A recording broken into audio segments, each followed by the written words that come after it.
música latino. No la dejes que se te duerma. No la dejes que muera. ¿Qué tal, amigos de Contragolpe? Muy buenas noches. Ya me estaba yo tronando los dedos porque llegara Contragolpe, este espacio de absoluta libertad de expresión, aquí en Los Ángeles a través de KPFK 90.7 FM Los Ángeles y a través de la internet www.kpfk.org y otras estaciones aquí en el sur de California que se me olvidan, luego se las va a decir allá el señor Benavides, y también los teléfonos para que nos dejen comentarios, porque hace mucho que no dejamos el teléfono. Claro que sí. José, pues apunten ahorita 818-985-2711 a la extensión 606. A ver, repítelo porque los claro agarraste manejando, los agarraste por ahí. Sí, 818-985-2711, extensión 606. Muy bien, pues aquí estamos en Contragolpe. Vamos a tener en breve a Antonio Atolini del movimiento Yo Soy 132, en una de sus expresiones, pues, la del ITAM. Pero antes les quiero volver a recordar, para entender el presente es importante entender el pasado. Y dicen por ahí que quien controla el pasado, controla el futuro. Por lo tanto, controla el presente. ¿Qué quiero decir con todo este enredo que parece muy cantinflesco? Lean, por favor, el libro de Héctor Díaz Polanco, La cocina del diablo, el fraude del 2006 y los intelectuales. Un fraude que fue negado, que mucha gente decía que no existió. Bueno, en este libro prácticamente queda demostrado el fraude del 2006.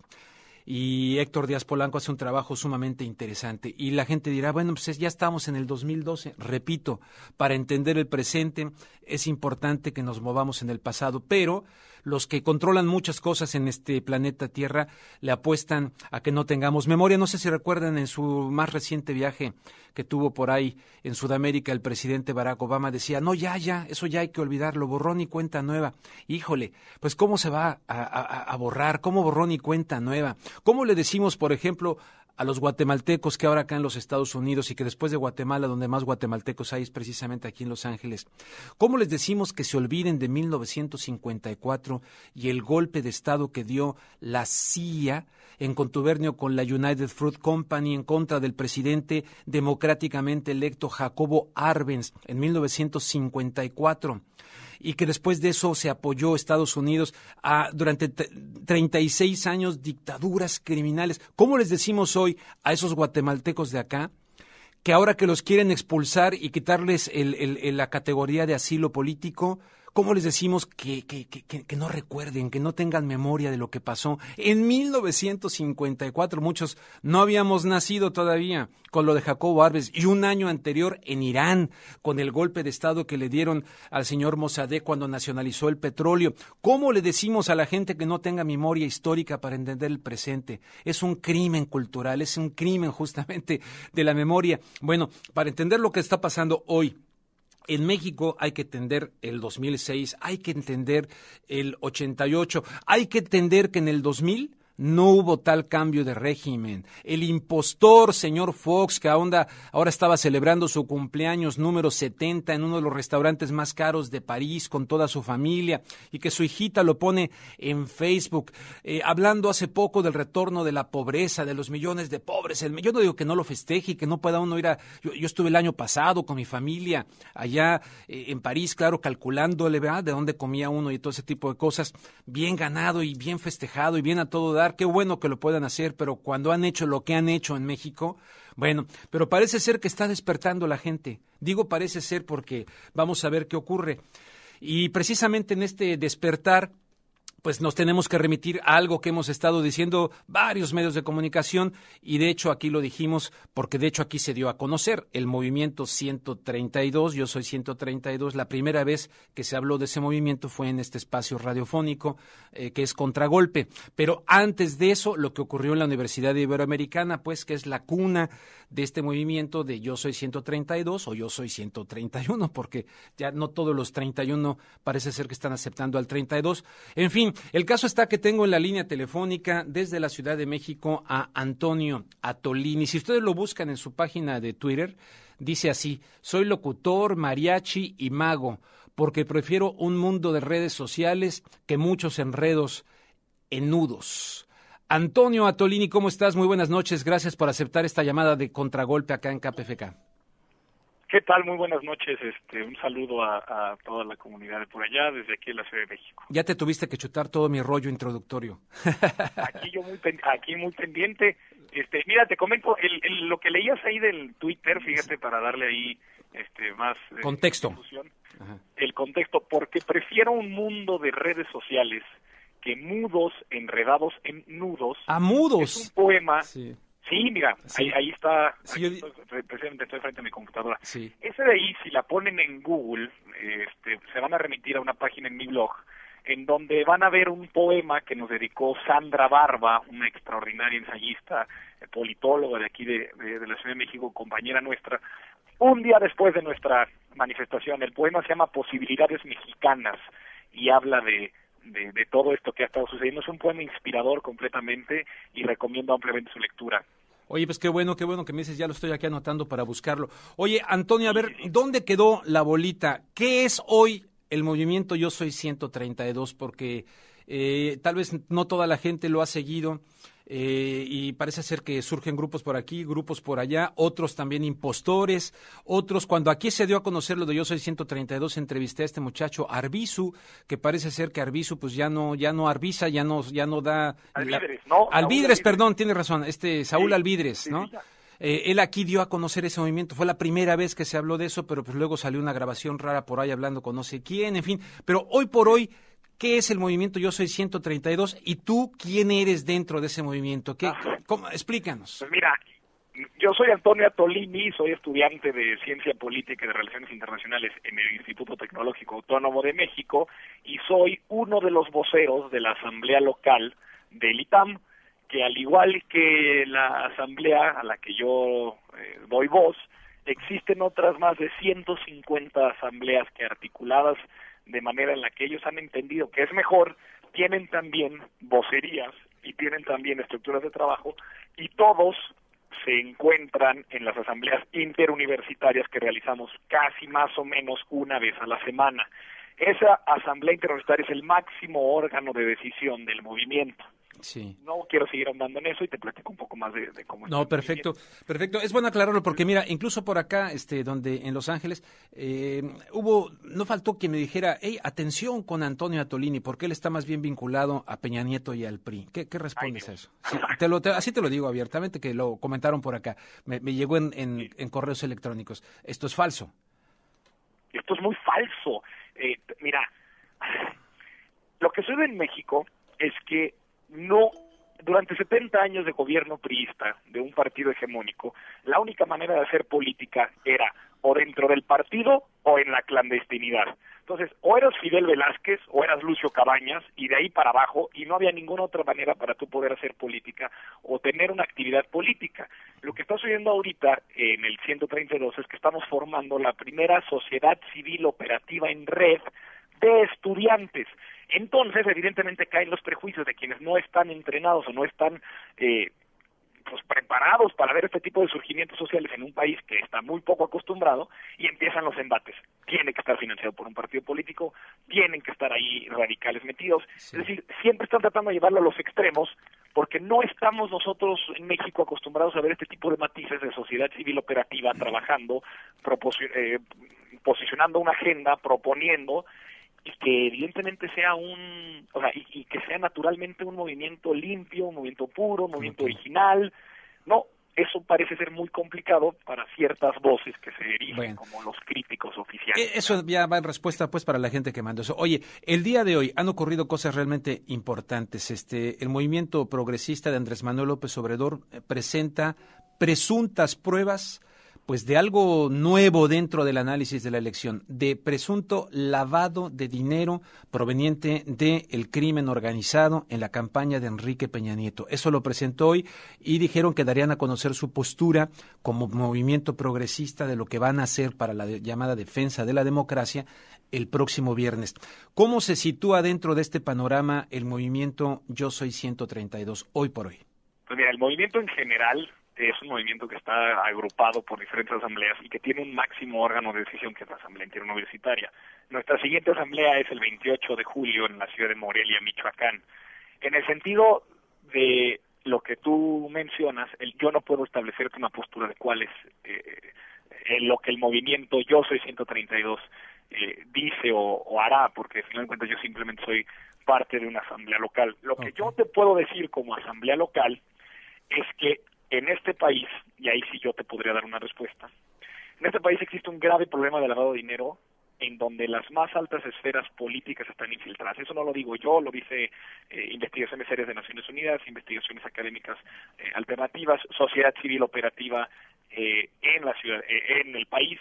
El problema del lavado de dinero que hay en precampañas y en campañas es uno de los grandes vicios que tiene nuestra democracia, pero también las mayores áreas de oportunidad que tiene el crimen organizado. El crimen organizado en el mundo se aprovecha de esas fisuras que deja el Estado de Derecho, para llenarlo ellos. Es la parte, como le llaman, es la parte oscura de la globalización. Entonces, no es de extrañarse y no puede considerarse de manera radical o simplemente porque es Andrés Manuel López Obrador quien está presentando este tipo de evidencia, simplemente descartarla por ser él. No, él está a manera de alguien que participó en el proceso, posicionando una agenda importantísima que en estas campañas no se tocó en México. El lavado de dinero, la construcción de la paz y la política fallida del gobierno del presidente Felipe Calderón en contra del crimen organizado fueron temas que parecían que en este país no debían ser tocados y no deberían ser analizados. Todo lo que se presente debe estar evidentemente sustentado en pruebas, en evidencia, y entonces argumentar hacia las causas de derecho. Lo que Andrés Manuel López Obrador presenta es una pequeña muestra de una realidad que en este país nos han querido ocultar, que es que en efecto el mayor narcotraficante del mundo, Joaquín Guzmán lo era, el Chapo Guzmán, en el hemisferio, y al parecer ya también las investigaciones dicen que es el tercero a nivel mundial después de las triadas chinas y las rusas, cosa que no dimensiona el gobierno federal y simplemente cree que el conflicto y la violencia que está sucediendo aquí en México es un enfrentamiento entre maleantes de poca monta, cuando no es cierto. El Estado mexicano está en 71% de sus municipios parcial o completamente cooptado por el crimen organizado, otra vez refiriéndome con estas investigaciones serias que se hacen al respecto. Pues bueno, no es alocado pensar que hay dinero y en los tres partidos. Tampoco podemos hacer aquí una expiación de culpas nada más porque es uno u otro candidato. No, pues acuérdate del libro de Anabel Hernández. En el libro de Anabel Hernández, Los Señores del Narco, ahí sale que el señor Vicente Fox recibió, ¿cuánto era la cantidad? Creo que más de $20 millones por abrirle la puerta al Chapo Guzmán. Eso está publicado en el libro de Anabel Hernández, es tremendo. Sí, y José Reveles también publica su libro El Cártel Incómodo, y también Anabel Hernández en otro libro de el Cártel Negro, donde se ve que se lucra con los ductos de Pemex para sacar dinero de... No, ese es de Ana Lilia Pérez, el del Cártel Negro es de Ana Lilia Pérez, de la revista Contralínea. Exactamente, Ana Lilia Hernández. Es decir, la realidad que está posicionando Andrés Manuel López Obrador en esta coyuntura electoral me parece que también es un poco irresponsable posicionarlo después. Tenía que posicionarse todos los candidatos en un... Mira, cuando cae la dictadura franquista en España, y España en 1970 y tantos, hundida completamente en una realidad feudal, en una Europa ya moderna de la tercera, cuarta parte del siglo XX, lo que realizaron las fuerzas políticas españolas fue lo que llamó el Pacto de la Moncloa, un pacto político en el que las diferentes fuerzas, por más diferencias que tuvieran y por más encontronazos que pudieran hacer, tenían la obligación casi moral e histórica de ponerse de acuerdo en un proyecto común que se llamaba España para sacarlo adelante. Y ahí Felipe González entonces da un salto de 25 años de España en pocos años. Lo que no ha sucedido en México... Bueno, Adolfo Suárez antes que Felipe González. Adolfo Suárez, tiene toda la razón. Adolfo Suárez no hace lo que no ha sucedido aquí en México. Entonces, cada quien tratando de jalar agua para su molino, lo que está sucediendo es que la corrupción política del más alto nivel, que es la condición necesaria para que el crimen organizado pueda operar de manera transnacional, impera en México con tal impunidad y con tal cinismo que, bueno, en las campañas electorales, en un país que está sumido en la violencia y en el desastre del crimen organizado, sus principales candidatos no mencionan con el ahínco necesario una política... Oye, Antonio, voy a tener un poquito más adelante a Carlos Facio del periódico La Jornada, pero te quiero preguntar entonces, el movimiento Yo Soy 132, ¿goza de buen estado de salud? ¿Está sano? ¿Es verdaderamente el despertar de la conciencia juvenil en México? ¿Es algo que no tiene vuelta, no tiene retorno? independientemente No, de lo sí, que por pase con el señor Peña Nieto, etcétera. Realmente estamos ante un parteaguas en la historia de México, de un cambio de conciencia y donde los jóvenes están tomando un papel protagónico, donde incluso vencen. Yo soy de la Universidad Nacional Autónoma de México, de la Facultad de Ciencias Políticas. En mi época, wow, ser de la UNAM y ser de la Ibero, wow, había como tremendos prejuicios recíprocos, ¿no? La Ibero estaba ya en la campestre de Churubusco, donde hubo un terremoto que se dañó. Parece ser que ahora de los grandes logros que aparentemente yo veo es que se junten del Poli, del ITAM, de la Ibero, por una causa juvenil común. Caramba, sería el gran legado de este proceso electoral. Ahora sí que, como los cuadros de Rembrandt, tienes luces y sombras, en este caso, estas serían las luces. Pero ¿me estoy ilusionando demasiado o realmente hay un despertar y tú estás metido en esto? Nunca en la historia de México, nunca en la historia de México había habido 170 asambleas estudiantiles y populares reunidos en un auditorio discutiendo una agenda común en pro de la democracia mexicana. Nunca en la historia habíamos tenido tantas herramientas a nuestra disposición para difundir de manera barata, poco costosa y eficiente la información que se genera para que llegue a la mayor cantidad de gente. Nunca habíamos tenido tal articulación a nivel nacional, los estudiantes y las personas afines, para posicionar una agenda común. Y si además no hay agenda común, también nunca habíamos encontrado que las diferencias, más que reducirnos, son precisamente nuestra fuerza. Por lo tanto, pienso completamente que esto sí es una cosa que no tiene vuelta de hoja, no puede irse para atrás, no puede suprimirse esto y de un día para otro pensar que en este país nunca sucedió. Realmente la senda que ha generado Yo Soy 132 y la esperanza que ha mostrado, ya queda, se hace y está ahí y se queda. No hay nada que pudiera hacer ahora ni gobierno, ni partidos políticos, ni cualquier crítico de atalaya que desde su muy elevada torre de marfil quisiera desprestigiarnos, pero no se viene con nosotros a las calles, no se viene con nosotros a las asambleas, no viene con nosotros al día a día. No creo que haya manera alguna de que esto ya lo puedan parar. El Yo Soy 132 se ha vuelto ya las palabras que reconcilian todas las expectativas, esperanzas y ambiciones de un pueblo dolido, de un pueblo dejado, de un pueblo olvidado, que ha retomado ya el futuro en sus manos. Bien, Antonio, una última pregunta para pasar con Carlos Facio. Parte central de lo que el movimiento Yo Soy 132, desde que surge todo esto en la Ibero y su continuación, parte central, medular de este movimiento ha sido la crítica a los medios de comunicación. Yo ya he visto pasar mucha agua en el río de los medios de comunicación trabajando para diferentes medios a lo largo de mi profesión periodística y te puedo decir que conozco lo bueno, pero conozco terriblemente lo malo de los medios de comunicación y lo difícil que es hacer un periodismo honesto, crítico, veraz en todas partes, aquí en los Estados Unidos y en México.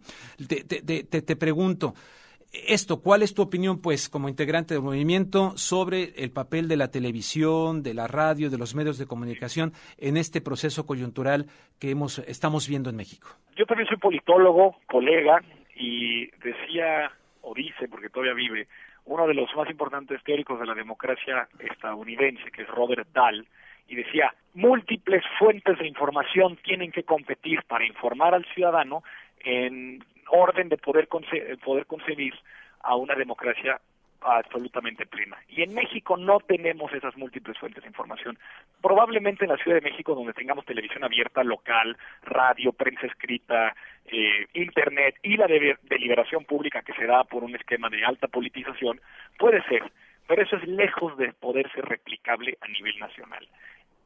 Los medios de comunicación tienen un papel importantísimo porque en nuestro quehacer político, el de todos, si nosotros tomamos decisiones con información incompleta, esas decisiones nos van a llevar a equivocaciones y esas equivocaciones cuestan vidas.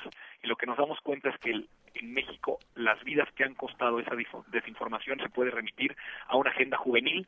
Por ejemplo, nada más nos acordamos en México que existen jóvenes una vez que sucede una tragedia. Villas de Salvarcar, la guardería ABC, el News Divine.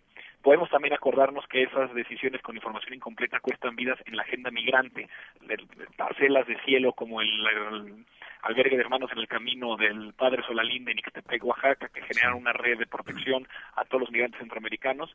¿Quién está haciendo algo por ellos? Una ley de migrantes que es inoperante o que tiene vacíos de contenido que no permiten que los migrantes realmente puedan gozar de esos derechos, ahí están costando vidas. Entonces, los medios de comunicación no podemos considerar nada más que esto es una lucha política o es una lucha técnica. No estamos nada más hablando sobre la manera en la que las concesiones del espacio radioeléctrico se han dado y las licitaciones que han o no funcionado. Sabemos que no han funcionado porque hoy por hoy Televisa controla 70% del mercado, TV Azteca controla 30%, tenemos también un esquema de telecomunicaciones con Carlos Slim, que podrá decir que no es monopolio, pero la fibra óptica que se utiliza para la transmisión de las señales de las diferentes compañías está en su poder, entonces tienen que pagarle a él para usarlo.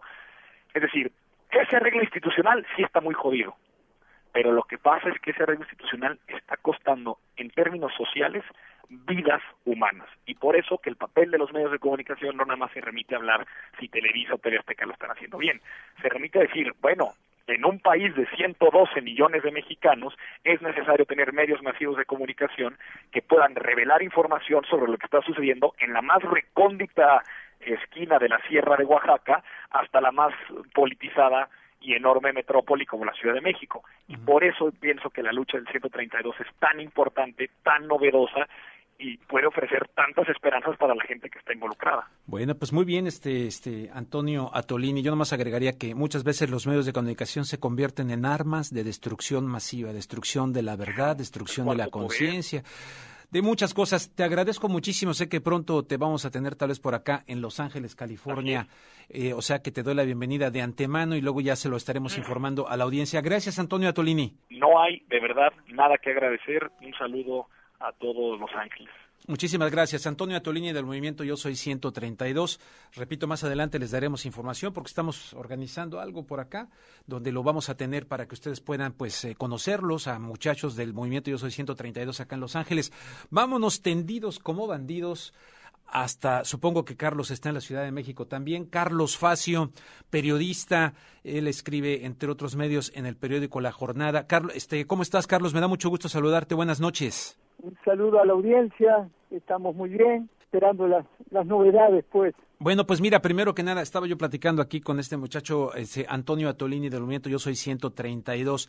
Antes de preguntarte de lo que anunció hoy el movimiento progresista de López Obrador, ¿tú ves sano este movimiento Yo Soy 132? ¿Está vivito y coleando? ¿Está fuerte, pues, en este momento, al día de hoy? Sí, yo creo que está muy fuerte, que justamente su fortaleza está en la autonomía del movimiento, pero es una autonomía que a su vez dentro del propio movimiento, la organización, es como, digamos, una telaraña de grupos autonómicos que se ponen de acuerdo para llevar objetivos comunes, pero cada quien define dentro de un marco general el qué hacer. Y eso da la apariencia de que es un movimiento que tiene grandes contradicciones.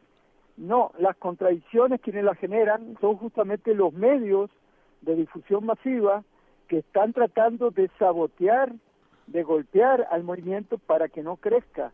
Es decir, el movimiento fue, después de lo de la Ibero, justamente el primer control de daños lo hizo Televisa y trató de impedir, digamos, que se conociera la verdad de la Ibero. Sí. Y de ahí para adelante, ante el crecimiento del movimiento y que se sumaron de otras universidades, la labor de los medios electrónicos, de los multimedia, el caso Televisa, el caso Milenio, el caso Radio Fórmula, ha sido tratar de estigmatizar al movimiento. Sí. La fortaleza del movimiento está en que justamente después de 2 meses de bombardeo constante de los medios, el movimiento está ahí.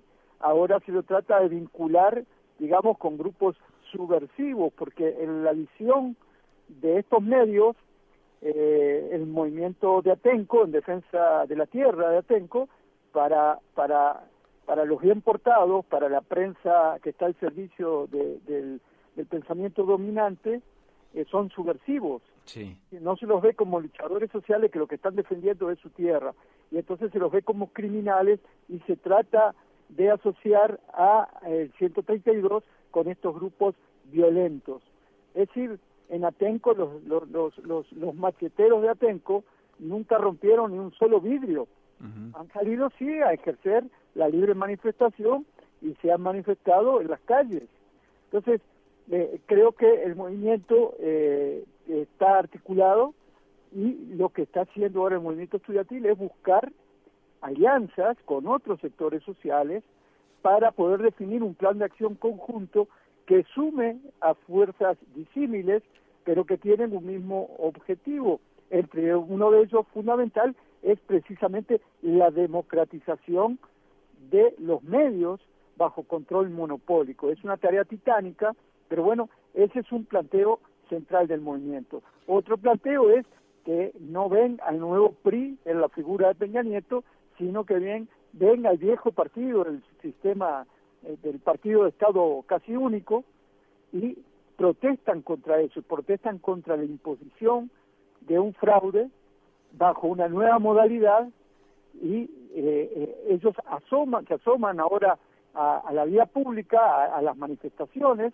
pero tienen muy claro qué es lo que está en el fondo de esta coyuntura. Oye, sí, entonces, bueno, vamos a dejar al movimiento por este momento para preguntarte una noticia también de hoy, la permanente en México, es decir, la Comisión Permanente ha formulado la declaración de aprobación de la reforma política. Esto es una reforma que incluye la modificación de 14 artículos de la Carta Magna, que le da mayores facultades al presidente de la República y posibilita que en caso de conflicto el presidente electo pueda rendir protesta constitucional ante los presidentes de las cámaras del Congreso o ante el presidente de la Suprema Corte de Justicia. ¿Qué opinas de esto? Bueno, sí, eso estaba previsto, era una iniciativa que se había mandado y hoy se ve que tras el encuentro de ayer en Los Pinos de Peña Nieto con Calderón, se ve que uno de los acuerdos fue que saliera esto hoy, ¿no? Es decir, que la permanente agilizara el tema y tratara de garantizarle, digamos, una toma de mando si llega, no sabemos qué pueda pasar de aquí a diciembre, tranquila, ¿no? Es decir, para evitar el bochorno que vivió Calderón, que tuvo que juramentarse en 4 minutos, sí. En 4 minutos, rodeado de guardaespaldas, de militares de civil, y luego fue a hacer su discurso de toma de posesión a Campo Marte, ¿no? Al campo militar rodeado de militares. Sí. Entonces, pero todo con dedicatoria, todo bien organizadito, pues, para decir, pase usted, señor Enrique Peña Nieto, porque, mira, al interior del Partido Acción Nacional, incluso quien fuera el número 2 en la coordinación ahora se me fue el nombre, de la campaña de Josefina Vázquez Mota, pues reconociendo que al interior del PAN fue traicionada Josefina Vázquez Mota para dejarle vía libre a Enrique Peña Nieto. O sea, ¿estamos ante una elección de Estado, Carlos Facio?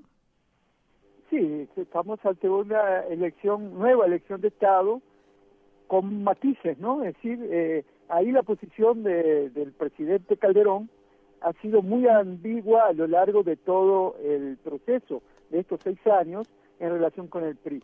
Si en 2009 el presidente Calderón estaba en campaña para las intermedias del 2009 y asimilaba él en persona como presidente de la República y como jefe de propaganda de Acción Nacional, agitó la consigna de que votar al PRI era votar por el narcotráfico.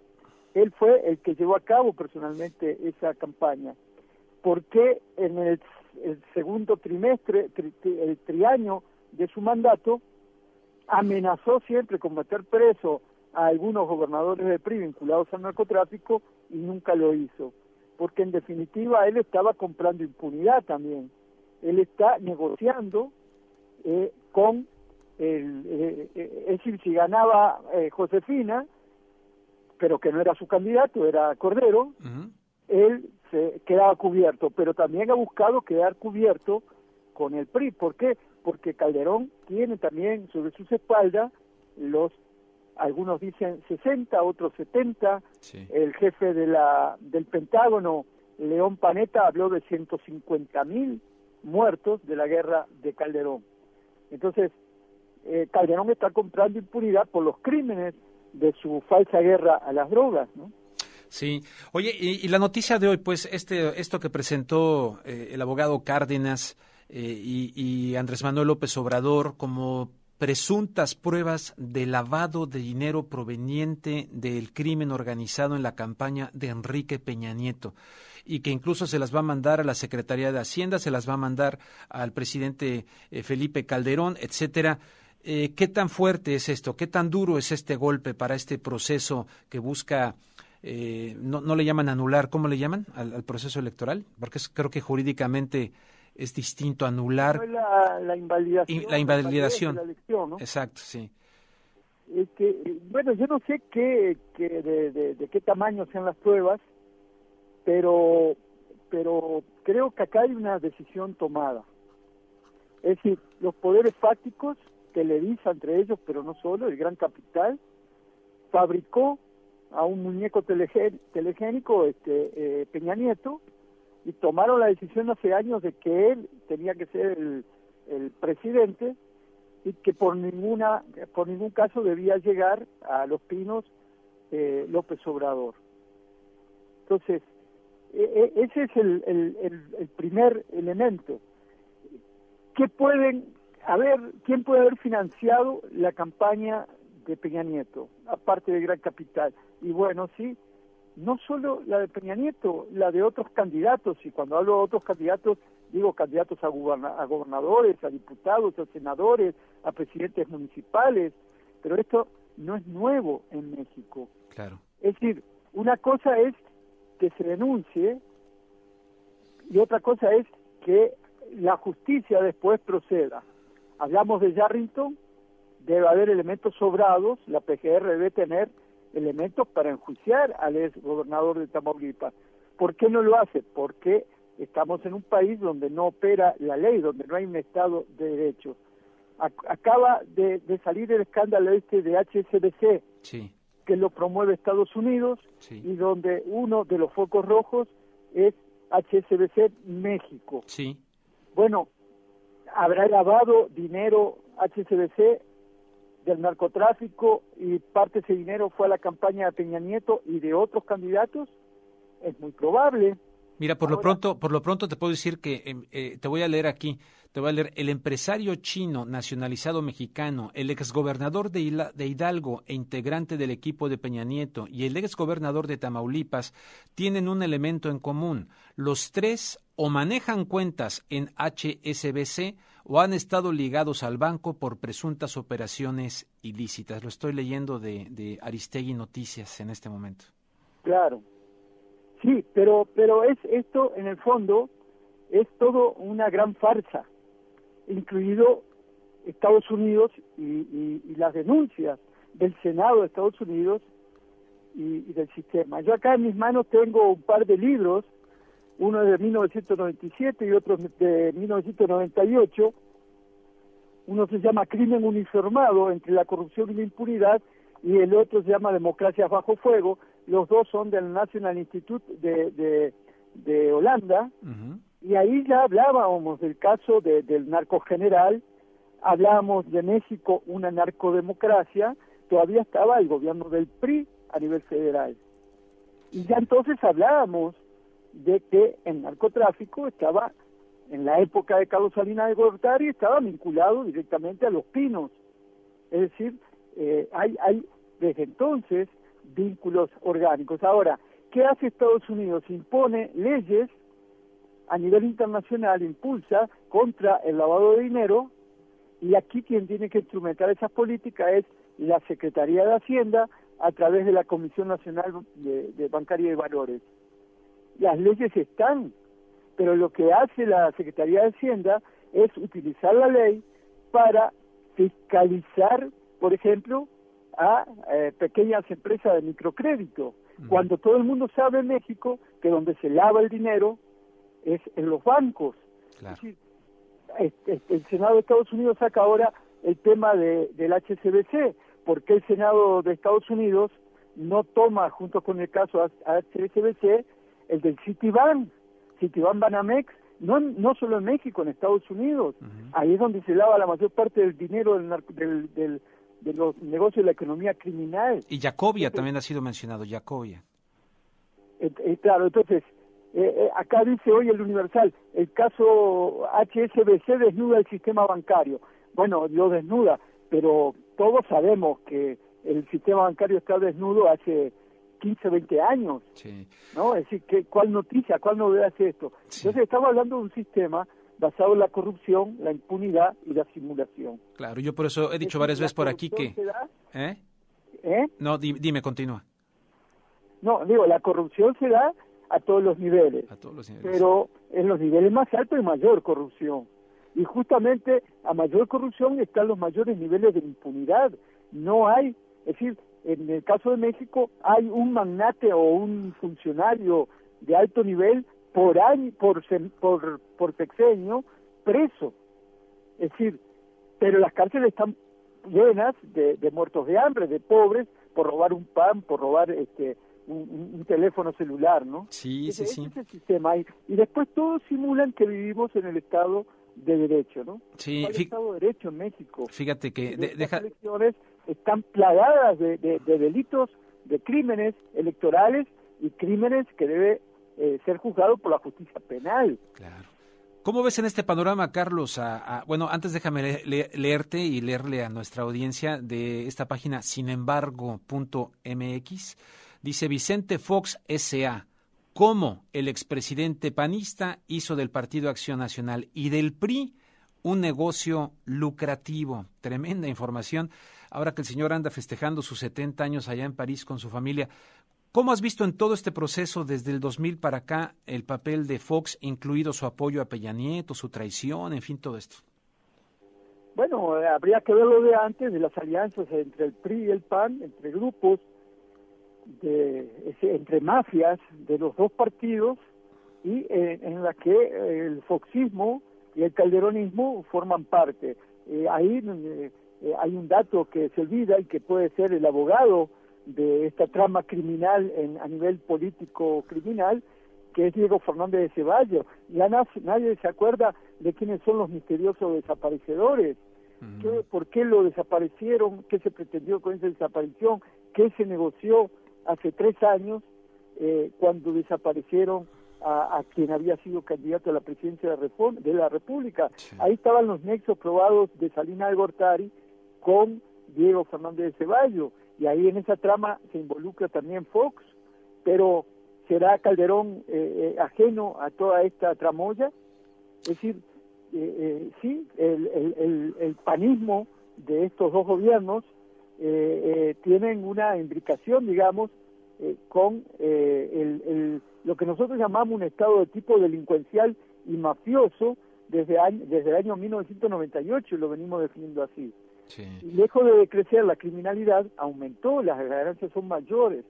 Entonces, por eso yo hablo que es un juego de espejos, incluso porque Estados Unidos, que es el que hace la guerra a las drogas, utiliza la guerra a las drogas y todas estas leyes contra el lavado del dinero simplemente para administrar el negocio de la economía criminal, porque la mayor parte de la ganancia se queda en los bancos de Estados Unidos. Sí. Entonces, está la guerra a las drogas.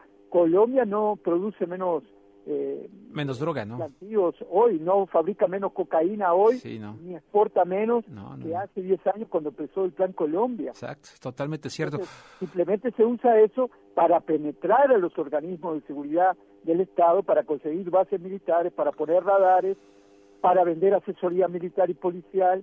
Es decir, ahora, para colmo, Estados Unidos le impone a Peña Nieto que se traiga de especialista en antidrogas al general Oscar Naranjo de Colombia. ¿Aló? Sí, te escucho, sí, cuyo hermano fue detenido en Alemania por narcotraficante. No, pero que él desde la Policía Nacional, desde el año 1992-93, está vinculado con el cártel de Cali a través de los Pepes, de los perseguidos por Pablo Escobar Gaviria, y desde entonces se hizo una alianza entre la Policía Nacional de Colombia con el cártel de Cali.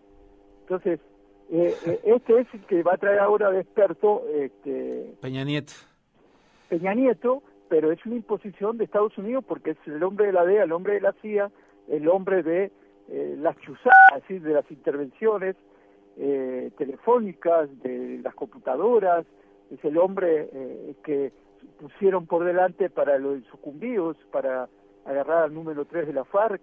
Sí. Oye, pues ahorita que decías eso, sonó un ruido muy raro en la llamada telefónica, pero vaya, esto va al aire.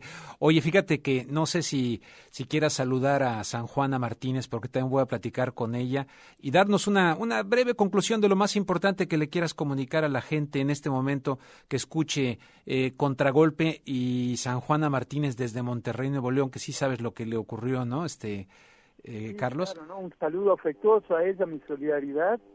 Y bueno, y a la gente decirles que sí, que en México estamos viviendo un momento de tensión.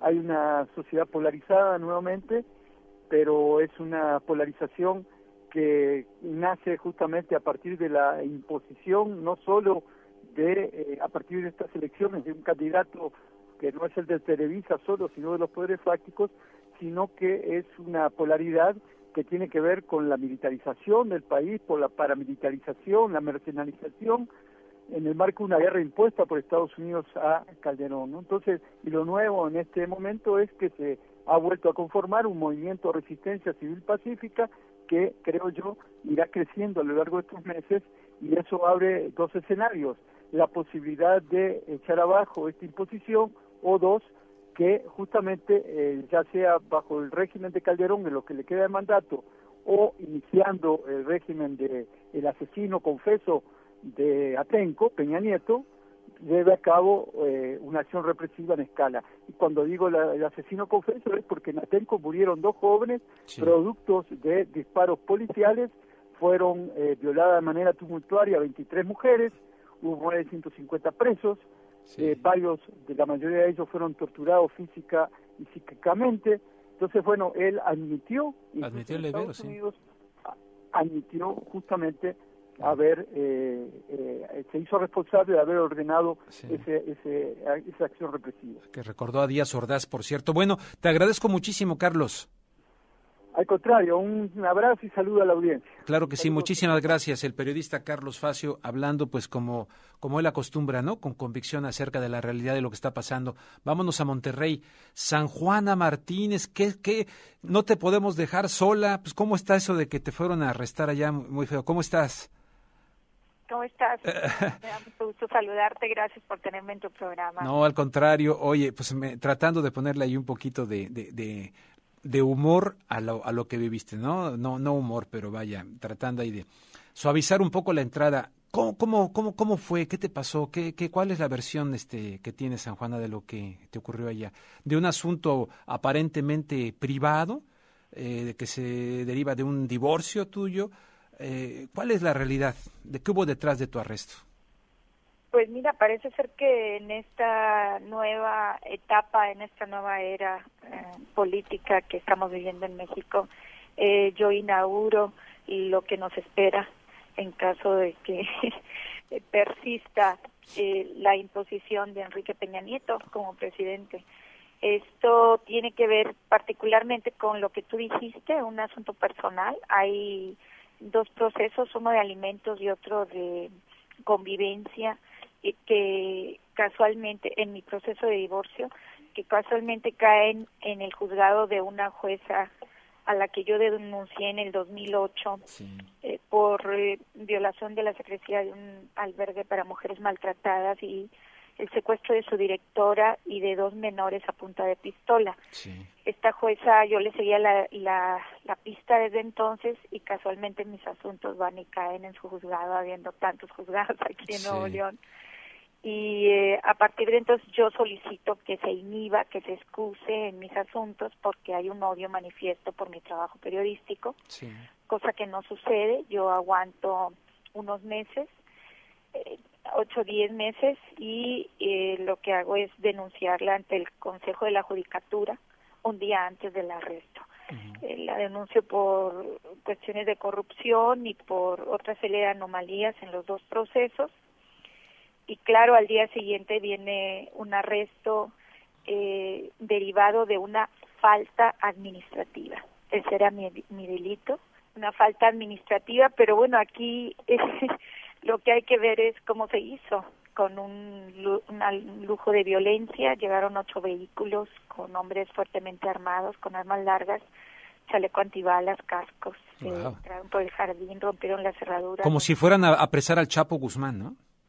Así es, por el techo, la terraza, o sea, entraron 12 personas a mi casa, intentaron tirar las puertas a patadas. Pues imagínate todo esto frente a mis pequeños hijos de 11 y 9 años. Híjole, tremendo. Realmente fue horrendo.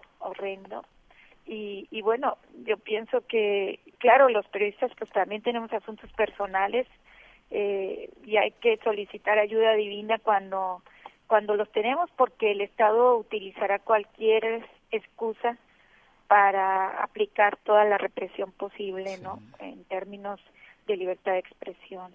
Obviamente yo llevo años criticando al gobierno de Rodrigo Medina, el gobernador priista que tenemos, sí, en Nuevo León, sí, y pues aquí se juntaron una jueza corrupta, un gobierno que ha sido fuertemente denunciado desde mi trabajo cotidiano periodístico, sí, una presidenta del Tribunal Constitucional, Graciela Buchanan, que apoya a la jueza, ¿verdad? Una jueza que evidentemente ahí tú sabes, la justicia aquí en México se compra, y se corrompen muchísimo, y pues al final un ex marido que estaba ahí afuera viendo con satisfacción y sonriendo lo que no sucedía, ¿no? A pesar de que sus hijos son tus hijos y que también son de él, híjole, sí, qué brutal. Yo soy esta madre, ¿no? Es una cosa muy triste a nivel personal.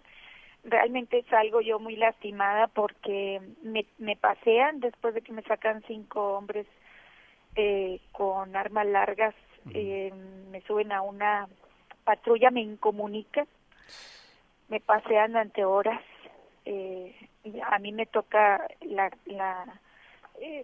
cárcel de aquí de San Pedro, me dicen que me van a llevar ahí, no me llevan ahí, me pasean y luego me llevan a una cárcel, pues una de las más horrendas, ¿no? Provisional, que es la cárcel de la Alameda, que en San Nicolás de los Garza no tenía nada que ver, pero seguramente eligieron la más fea, porque al final me comenta una persona del gobierno que yo conozco, y me dicen, esto te lo dan como un escarmiento. Entonces, una falta administrativa, Rubén, se paga normalmente con 2,000 pesos de fianza, sí, entras y sales, o una falta administrativa la hace un actuario. Este operativo la encabezaba la propia jueza, un ministerio público más un montón de policías. Tremendo. Con armas largas. O sea, realmente fue un exceso. ¿Cómo podemos los periodistas y tus amigos, más allá de expresarte la solidaridad, cómo podemos ayudar, no solamente en este caso, no a ti, sino ayudar a contrarrestar esto? ¿Qué podemos hacer, pues, aparte de expresarte solidaridad? Porque es indignante. ¿Cómo podemos hacer para que esto no quede impune? Pues mira, lo más importante es no callarnos. Yo creo que tú ya lo estás haciendo. Yo siempre he celebrado que exista tus espacios en televisión y en radio, porque son espacios de libertad que están al otro lado de la frontera, pero que es una extensión de nuestro país, ¿verdad? Porque tú defiendes la libertad de expresión y ahí se puede respirar libertad en estos espacios con tu auditorio. Y esta es nuestra misión. Yo salgo lastimada de la prisión porque obviamente fue muy muy terrible, pero salgo fortalecida, mi querido Rubén, por las muestras de solidaridad y de apoyo de muchos colegas y amigos que estuvieron pendientes, que se movilizaron. Sí, inmediatamente. Reporteros Sin Fronteras, la CIP, la Sociedad Interamericana de Prensa, artículo 19, sí, la sociedad no gubernamental, la sociedad civil se movilizó muchísimo, compañeras Lidia Cacho, Carmen Aristegui, sí, mi directora de la jornada, Carmen Lira, mis compañeros queridos de la jornada y de Sin embargo, encabezados por Jorge Cepeda, sí, Alejandro Páez, Rita, todos ellos se movilizaron inmediatamente. Gracias a esa movilización, pues pude estar apoyada y protegida porque inmediatamente llegó la Comisión Estatal de Derechos Humanos. Yo interpuse una denuncia, una queja y pues voy a continuar con eso. O sea, a mí no me amedrantan este tipo de cosas. Evidentemente me tocaron una de las cosas que yo más quiero, que son mis hijos, ¿no? Sí, tú sabes, sí, lo que es eso, pues, que es muy duro. pero eso no me amedrenta para seguir en pie de lucha y para continuar denunciando este sistema judicial corrupto que padecemos y los abusos de poder, ¿no? Yo había entrado muchas veces a las prisiones, Rubén, pero es muy difícil y muy diferente entrar y salir a quedarte a dormir, ¿no? No, claro. Oye, una última pregunta. Ya te puedes imaginar la celda, ¿no? Sí, una última pregunta, tal vez dos en una. Primero, si nos permites, ¿cómo están tus hijos emocionalmente después de esto? ¿Ya lo superaron? Y número 2, ¿cómo recibes lo que se nos viene encima, pues, con esto de Peña Nieto, todo lo que se está poniendo en evidencia de cara a esto que te ocurrió a ti? ¿Cómo lo vinculas, no? O sea, lo que se viene. Así empezaste tú diciéndonos, ¿no? Lo que se nos viene encima. Claro, pues mira, afortunadamente la primera pregunta es la respuesta, pues mis hijos están superándolo, ya me los llevé a la playa intentando que el agua del mar sane un poco nuestras heridas. Aparte están muy rodeados de amor, de mucho cariño, ¿no? Bueno. Entonces eso siempre ayuda, además de una buena terapia psicológica, y tengo mucha esperanza en el futuro, ¿no? O sea, yo creo que ellos van a salir adelante porque tienen una madre que los va a defender con uñas y dientes siempre. Y luego, el otro caso, pues mira, yo pienso que vienen tiempos difíciles, creo que la imposición está a punto de fraguarse y de institucionalizarse, pero también tengo una firme esperanza por un futuro de protesta, de reivindicación de la limpieza de las elecciones y de la anulación de las mismas. Entonces, es un poco incierto, no podemos saber qué va a pasar de aquí a septiembre, pero lo que está claro es que ya no estamos dispuestos a dejarnos, de que hay una sociedad civil cada vez más comprometida, cada vez más en pie de lucha, que se han unido miles de personas a nivel nacional. Las marchas del pasado domingo fueron emocionantes, fueron verdaderamente entrañables. Señoras, hombres, trabajadores, profesionistas, comerciantes, empresarios, niños, todo el mundo, estudiantes, todo el mundo gritando en la defensa de nuestros votos y en la exigencia de que por fin el IFE reconozca los delitos electorales. Y bueno, si esto el pueblo no lo para, no puede pararlo por la imposición de los poderosos y de los dueños de México, pues tendremos que vivir 6 años más con una ignominia de dictadura priista, ¿no? Que ya la hemos padecido en años anteriores. Lo único es que ahora creo que el pueblo de México es diferente, Rubén, que ahora no vamos a permitir que las cosas sean como antes. O sea, creo que hay un despertar de la conciencia colectiva y esto es irreversible.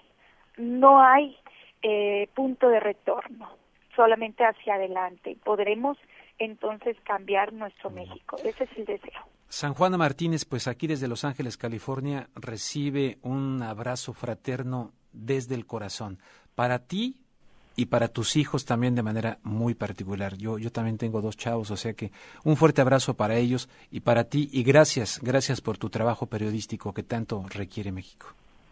Gracias a ti, gracias por la solidaridad. Es muy entrañable para mí escucharte y gracias por ofrecerme tu espacio para contar la verdad. Al contrario, San Juana Martínez, en verdad muchísimas gracias, y ahí la leemos constantemente, tanto en La Jornada como en Sin Embargo y en otros medios. Ha sido San Juana Martínez desde Monterrey, Nuevo León. Bueno, pues vámonos, señoras y señores, con don Hugo Espinosa y su muy creativo Golpe Bajo.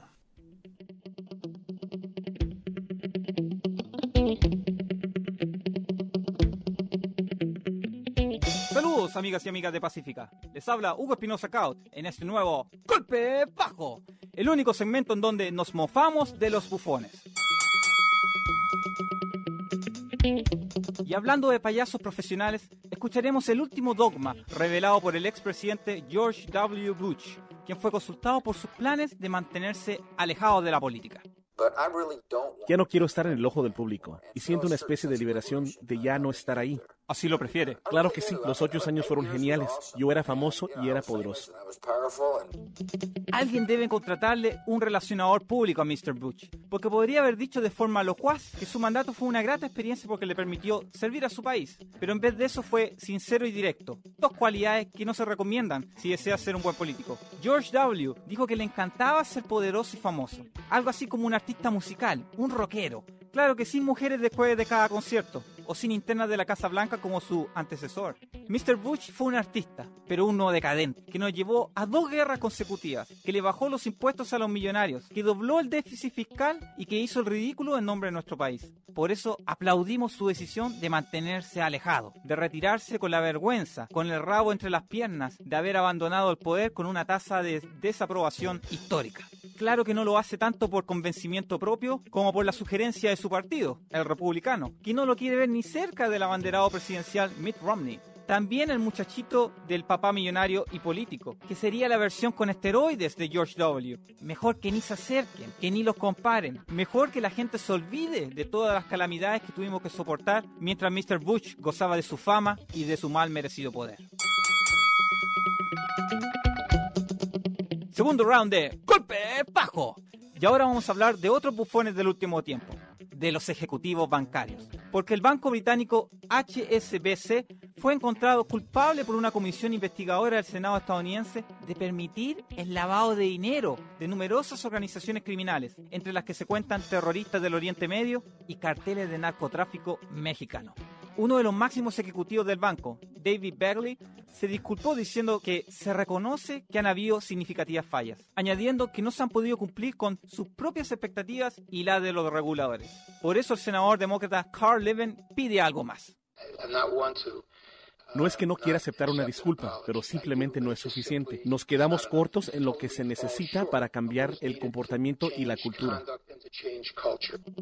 El senador tiene razón al desconfiar de la palabra de los ejecutivos del banco HSBC, quienes ya en 2000 recibieron una infracción del Departamento del Tesoro por una transacción hacia los talibanes, que en ese tiempo dominaban Afganistán. Y el CEO del banco dijo que la acción fue una ofensa hacia el prestigio de su institución. Luego estos mismos señores estaban enterados de otras transacciones oscuras desde Irán en 2001, pero permitieron que siguieran hasta el 2007. Desestimando la información policial, el banco aceptó dinero de dudosa procedencia en su filial en México durante 9 años, con tasas de interés bajadas artificialmente, permitiendo el lavado del dinero del narcotráfico al sur de la frontera. Son años de malas prácticas y la gente debe esperar que cambien de la noche a la mañana, tan solo porque ellos lo dicen.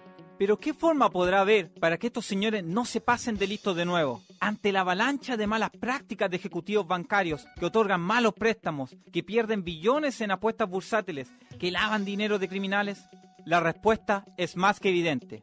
Cárcel para los delincuentes de cuello y corbata. Muchas gracias por escucharnos. Si desean comunicarse con nosotros durante la semana, puede hacerlo vía Facebook, Contragolpe Radio, o en mi Twitter, @DrugoEspinosa. Que tengan una excelente semana. Muchísimas gracias a Hugo Espinosa por este golpe bajo aquí dentro de Contragolpe. Como siempre, muy creativo, tratando un tema pues muy fuerte y con muchos. Esto es la punta del iceberg, nada más lo de HSBC. Bueno, señoras y señores, vamos ahora con nuestro productor, don José Benavides, que también nos tiene un anuncio. José, adelante. Rubén, enseguida nos vamos con Rosa Miranda, coordinadora de la organización comunitaria Unión de Pasajeros, y nos adelanta que están lanzando una campaña nacional pidiendo a Obama que intervenga aquí en Los Ángeles para aplicar una ley federal de derechos civiles y que ordene al MTA de Los Ángeles que restituya 1 millón de horas de servicio del autobús. ¿Puedes decirnos un poquito más sobre qué se trata? Sí, básicamente, gracias por el espacio. Estamos haciendo este llamado al presidente Obama que aplique, restaure y expanda nuestros derechos civiles, forzando a la MTA a restaurar 1 millón de horas de servicio. Básicamente tenemos esta acción este miércoles 25 de julio a las 11 de la mañana en la alcaldía, en las esquinas de la Spring y la Primera. Y como se han dado cuenta, tenemos hay muchas leyes antiinmigrantes, ¿verdad? Pero no solamente eso, sino tenemos muchos atropellos de violación de derechos civiles. Entonces es por eso que estamos lanzando esta campaña, ya que el presidente Obama es un año de elecciones, pero queremos que él sea el punto clave para restablecer derechos civiles. Por eso este 25 invitamos a la gente que salga de sus casas, que digamos ya basta, y le hagamos el llamado fuertemente al presidente Obama que restaure el 1.000.000 de horas, que force a la MTA a restaurar el 1.000.000 de horas de servicio. Que en esencia eso es lo que queremos, ¿no? Que el autobús siga operando en áreas donde la gente de bajos recursos tenga acceso o durante diferentes tiempos. Sí, básicamente es injusto que en la noche, 1 hora de espera en una parada del autobús, eso es lo que nosotros miramos como racismo, ¿verdad? Como discriminación de nuestros derechos. Entonces, básicamente eso es lo que miramos nosotros que luchamos por transporte público, pero la lucha de derechos civiles va más allá de eso. Y se pueden comunicar con nosotros al área 213-387-28.